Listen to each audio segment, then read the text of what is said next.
नेपाळमध्ये प्रचंड राडा सुरू आहे। आंदोलकांनी थेट राष्ट्रपतींच्या घरावर कब्जा केलाय। नेपाळचे राष्ट्रपती रामचंद्र पौडेला यांच्या घरावरच या आंदोलकांनी कब्जा केलाय। नेपाळचे पंतप्रधान दुबईला पळून जाण्याच्या तयारीत आहेत। 26 सोशल मीडिया प्लॅटफॉर्म्सवर बंदी घातल्यानंतर नेपाळमध्ये या जेन झीनं आंदोलन पुकारलं आणि त्यानंतर अखेर सरकारला नमतं घेत ही सगळी सोशल मीडिया प्लॅटफॉर्म्स अर्थात ट्विटर, फेसबुक, यूट्यूब, इंस्टाग्राम ही सगळी सुरू करावी लागली। मात्र तरीही ही तरुण पिढी अजूनही आक्रमक आहे, दगडफेक करते। पोलिसांनीही यांना कंट्रोल करण्याचा प्रयत्न केला, अश्रुधुराच्या नळकांड्या फोडल्या, मात्र तरीही कशालाही न घाबरता हे सगळे आंदोलक थेट राष्ट्रपतींच्याच घरावर आता कब्जा करतायत। संसदेतही घुसण्याचा आंदोलकांनी प्रयत्न केला, त्यावेळेला पोलिसांनी गोळीबार केला। यात अनेक जण जखमीही झाले, तर काही आंदोलकांना आपला जीव सुद्धा गमवावा लागला। प्रमुख शहरांमध्ये अजूनही कर्फ्यू लागू केलेला आहे, मात्र तरीही हे आंदोलक शांत बसायला तयार नाही। अपडेट्स घेऊयात आमचे प्रतिनिधी विशाल सवणे यांच्याकडून। विशाल, काय आत्ताची नेमकी परिस्थिती? एकतर या तरुणांच्या मागण्यांपुढे सरकार झुकलं, ही सोशल मीडिया प्लॅटफॉर्म्स सुरू करण्याचा निर्णय घेतला, मात्र तरीही शांतता दिसत नाही अजूनही। संपूर्ण नेपाळमध्ये आहे, विशेष करून काठमांडू या शहरामध्ये जे तरुण आहेत, जे झैन झी आहेत, ते संपूर्णपणे रस्त्यावरती उतरल्याचं चित्र आपल्याला दिसून येत आहे। कारण सोशल मीडियावरती बंदी घातल्याच्या निषेधार्थ हे सर्व आंदोलन जे आहे ते जोरदार सुरू आहे।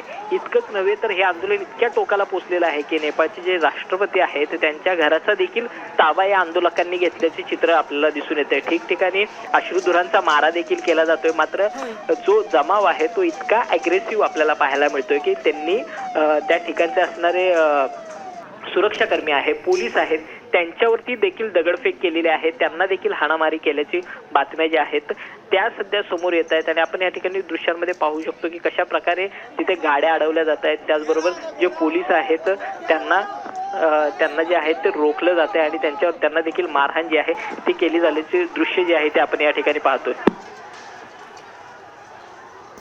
तर नेपाळमध्ये हा तुफान राडा सुरू आहे। राष्ट्रपतींच्याच घरावर थेट या जेन झीनं कब्जा केलेला आहे। तरुणाई मोठ्या संख्येने इथे दिसते। या सगळ्यांनी जोरदार राडा केला आहे, दगडफेक केलेली आहे। निवृत्त ब्रिगेडियर हेमंत महाजन सर आपल्या सोबत आहेत, आपण त्यांच्याशी बोलत। सर, ही जेन झी कुठे चालली असा प्रश्न हे सगळं बघून उपस्थित होतोय मनात। असं आहे, या युवकांना नेमकं काय पाहिजे? कारण सध्या नेपाळमध्ये जे गव्हर्नमेंट आहे, ओली यांचं गव्हर्नमेंट आहे आणि तिथे जे 3 महत्वाचे पक्ष आहेत, एक नेपाळी काँग्रेस, दुसरं कम्युनिस्ट पार्टी ऑफ नेपाळ, तिसरं communist party of Nepal Maoist, आणि हे गेले काही वर्षापासून राज्य करत आहे। आणि ओली हे म्हणजे एक एक्सपिरियन्स पॉलिटिशियन आहेत, परंतु त्यांची जी राज्यकारभार करण्याची जी पद्धती आहे ही फारशी चांगली नाही।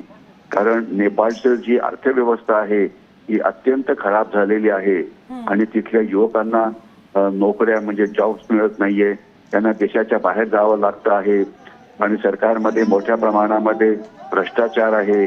तर हे सगळी कारणं होती ज्यामुळे युवक रस्त्यावरती उतरले आणि याच्यामध्ये सोशल मीडिया प्लॅटफॉर्म जे आहेत, फेसबुक असो की यूट्यूब असो की व्हॉट्सअप असो, याचा वापर मोठ्या प्रमाणात युवक करत होते। कारण त्यांना राग व्यक्त करण्याकरता ही एक अशी मीडिया होती की जिथे आपण काही पण टाकू शकतो आणि त्याला लगेच प्रसिद्धी मिळते।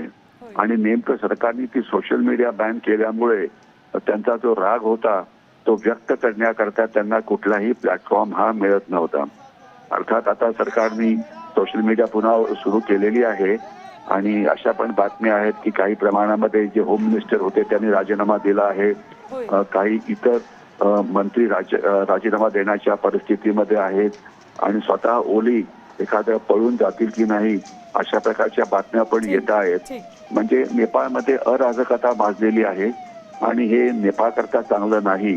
कारण म्हणजे जर अशी अराजकता माजली तर त्याच्यामुळे हिंसाचार वाढेल, नेपाळची अर्थव्यवस्था अजून खराब होईल आणि परिस्थिती चांगली व्हायच्या ऐवजी अजून जास्त बिघडेल, अशा प्रकारचं हे आहे। तर आता नेमका कोणतरी नेपाळला एखाद्या स्ट्रॉंग मॅनची गरज आहे ज्यांनी या अगदी बरोबर. नेपाळमध्ये परिस्थितीवरती आता खरं तर योग्य पद्धतीनं राजकीय व्यवस्था हाताळणं गरजेचं आहे. सर, ही सविस्तर चर्चा केली त्याबद्दल खूप खूप धन्यवाद. आपल्यासोबत निवृत्त ब्रिगेडियर हेमंत महाजन होते. नेपाळमध्ये ही अराजकता माजलेली आहे. आता तातडीने इथे या सगळ्यामध्ये सुधारणा करणं गरजेचं आहे. मात्र सद्य परिस्थितीमध्ये नेपाळमधले राज्यकर्तेच अर्थात पंतप्रधान स्वतःच दुबईला पळून जाण्याच्या तयारीत आहेत. तर या तरुणाईनं राष्ट्रपतींच्या घरावर कब्जा केलेला आहे. हे दृश्य आहेत नेपाळमधल्या काठमांडूतल्या रस्त्यांवरची. तरुणाई रस्त्यावर उतरलेली आहे. हातात नोकरी नाही, पैसा नाही, त्यामुळे हे तरुण राग सरकारविरोधात व्यक्त करत असतानाच ज्या प्लॅटफॉर्मवर राग व्यक्त केला जायचा तेच बंद करण्यात आलं. तर नेपाळमध्ये तरुणांच्या आंदोलनामुळे सरकार आता हादरलंय. मात्र तरुण पिढीनं रस्त्यावर उतरून सरकार विरोधात आंदोलन का केलं? नेपाळमध्ये नेमकं काय चाललंय पाहूयात या स्पेशल रिपोर्टमधून. आता isakal.com आहे देशातील नंबर 1 ची मराठी न्यूज वेबसाईट. प्रत्येक अपडेटसाठी isakal.com ला नक्की भेट द्या.